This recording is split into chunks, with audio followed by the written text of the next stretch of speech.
Over the past few months, our teachers have been in the news a lot. From searching for students who've been missing from physical and virtual classes since COVID-19, to policy debates about teachers being licensed under the proposed Teaching Council bill, to several dying suddenly over the past few months. The reports have triggered concern about the sector and indeed the professionals who educate our future professionals. Good day, I'm Herman Green, and this is PTN Plus, where we take our TVJ news reports further. Now, the association that represents the island's teachers is the Jamaica Teachers Association, JTA. President Winston Smith has been part of the leadership since COVID-19. He was president-elect for the 2020-2021 year and president for 2021-2022. He now joins us live. Mr. Smith, welcome. Good afternoon, Herman, and to your viewers, and thank you for having me. All right, good. First of all, the sudden passing of several of your members. There were 7 deaths in an 8-day window in May. And more recently, principal of Jacks River All-Age School in St. Mary, Maxwell Wilson. Now, Mr. Smith, without divulging personal information, of course, can you say what led to these deaths? Well, we are not yet in a position to speak definitively on that, Herman. I have asked my Education and Research Committee to see how much I can gather data from the families of our departed colleagues. It is now of import to us to try to understand what would have caused that, whether it was as a result of stress on the job or other illnesses that they have been carrying over a period of time.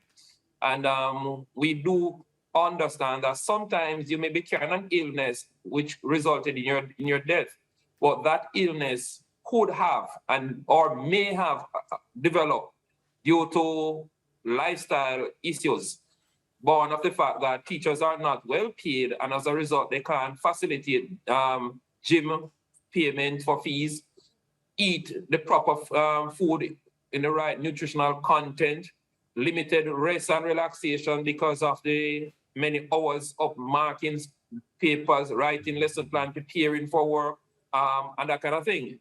With little or no, we don't get annual leave like in the private sector. You have to work for a long time before you're eligible. And even when you're eligible, sometimes you don't get it.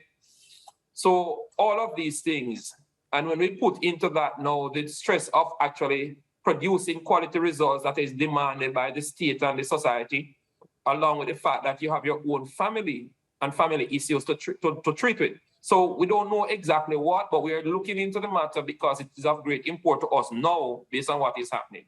Okay, of course, with all of this in the news, I mean, 7 in an 8-day window, of course, persons had their own views of what was causing it. There have been suggestions for a national program of regular medical checkups for teachers. Is the JTA pushing for this in particular? Yes, definitely, Herman. And when we went out in the month of June, May into June, to meet with our teachers on a parish basis, myself and the president-elect, we would have done, I did 7 parishes, she did, I did 6 parishes, she did 5, and Gabriel did 4. And at those meetings, we constantly encourage our members to do an executive profile at least once per year. The concern or the pushback from our members at the time is that the health card is not enough. It's not adequate for them to use to do this executive profile and to take care of themselves through regular doctor visit during the course of the year.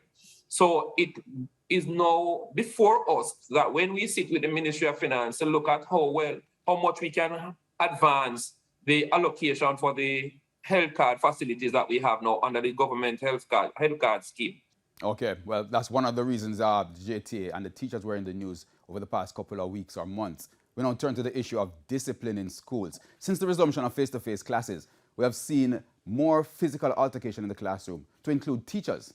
Can you say what is the cause of all this? Well, my Educational Research Committee, led by Jermaine Williams, a teacher at Manning School, we conducted a survey in early January, February, thereabout, when school reopened face-to-face in full force.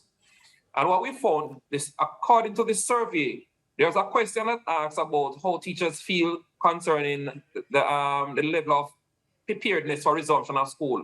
on the part of the students. And there was an 80% respondent to say that the students have returned to the classroom far worse than they left the classroom before the before the pandemic came in. What they left and what we're getting back now is far worse. We find that the students were very unsettled. Antisocial behavior had arisen. Many of our students, when I spoke with the teachers, especially in high school, they're saying to me, Sir President, it seems as if the children went home and were there by themselves.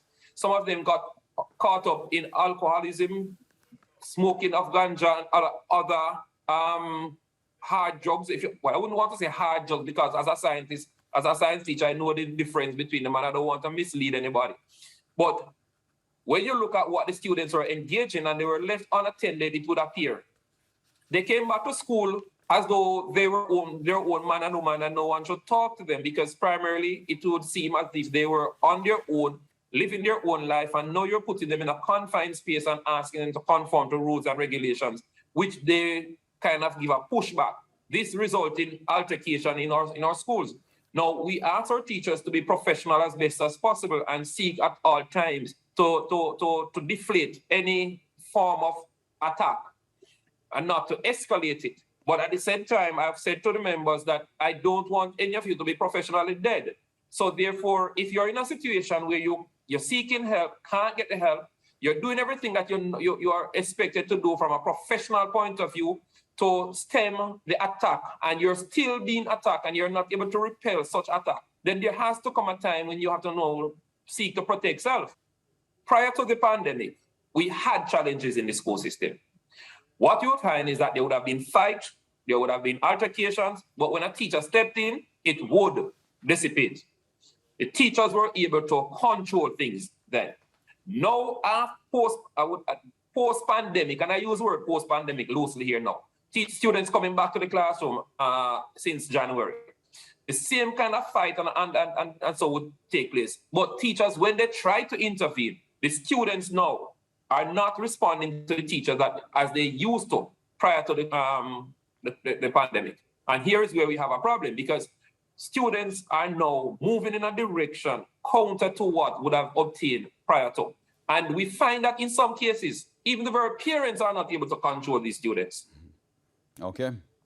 All right, troubling situation there. I just want to move on quickly, though, to the pending legislation, the Jamaica Teaching Council bill. That bill seeks to mandate licensing for teachers. The JT has already submitted recommendations to the Parliamentary Committee. Do you still have concerns about that legislation? Most definitely, Herman. And we have ventilated our side of the concerns. But I want the nation to know, and all those who are listening, the Jamaica Teachers Association does not have a problem with teachers being licensed. I want to make that abundantly clear. The JTA supports the principle of licensing.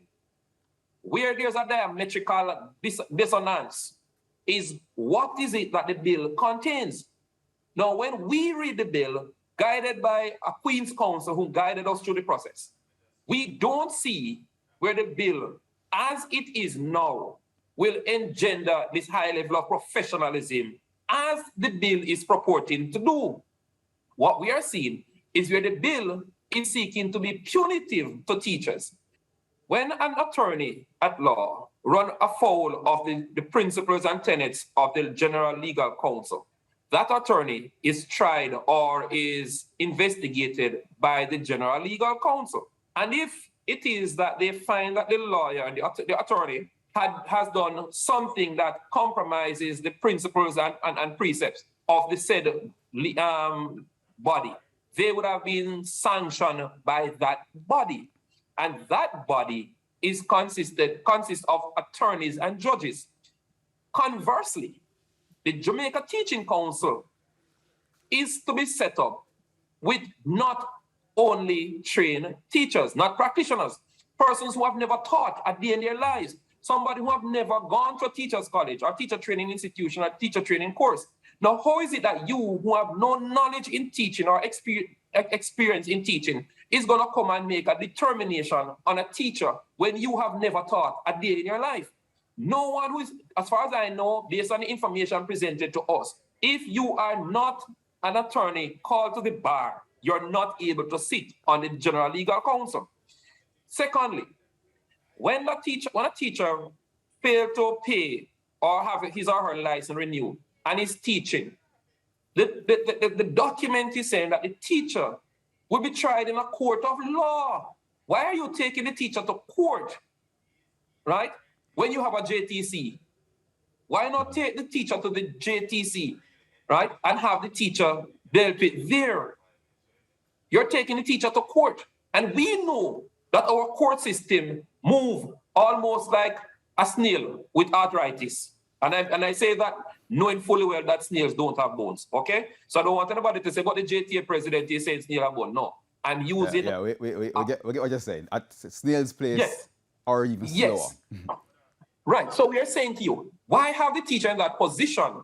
And the teacher will be deprived of an income until such time. As it is now, I can tell you this, there are many teachers who have said to me that if this JTC bill, as is and has been presented to us, if this become law, then they are finished with teaching. All right. They're not going to stay in the classroom. Right, the council will be presenting their thing to Parliament, and we'll see where it goes from there. All right, I want to move quickly. Well, we are hoping that good sense will prevail. We hope so. We want to move quickly to negotiations in terms of salary. The government public sector reform program. Are teachers any more confident with what the finance minister is proposing through this reform? Absolutely not. Reason being, when the Ministry of Finance presented their position to us, and we examined the position, Herman, we see where there will be a host of problems if we should accept what has been presented to us. We find that there are teachers who are not even in the same alignment or category, being placed in the same band. You have cases where I am supervising you, but you and I are in the same band. How can it be that I am your boss, I am your immediate supervisor, and you're paid in the same category as I am? We have other issues with it, right? And when we talk about the challenges, we wrote to the Ministry of Finance and Public Service maybe 2 or 3 months ago. And we not only said to the ministry that we have challenges with what you have presented to us. We made recommendations as to how these challenges can be fixed so that it can be palatable to both the Ministry of Finance, the government of Jamaica, and the teachers. We have gotten an acknowledgement of receipt that they receive our email, our communique, and that they would forward our concerns to the technical team. To date, we have not gotten a response from the Ministry of Finance. So there's no conversation taking place. There's no negotiation. There's no discussion. Okay. It is just what was presented to us, and having told them that we are not happy with what has been presented because it doesn't make sense. It's not logical. It's not workable. We were told that we'll get back to you, and no one has gotten back to us as yet. All right, I want to turn to your tenure as president now. It ends in August this year, 2022.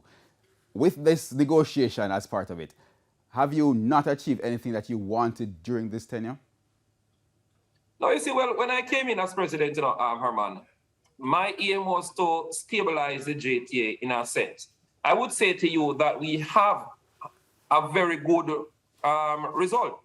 As a matter of fact, I was listening to one committee yesterday as they did their review. And I'm seeing where of the 10 items on the mandate asked of them to do, they have accomplished all 10, and there are additional things that they discovered or picked up along the line and have done.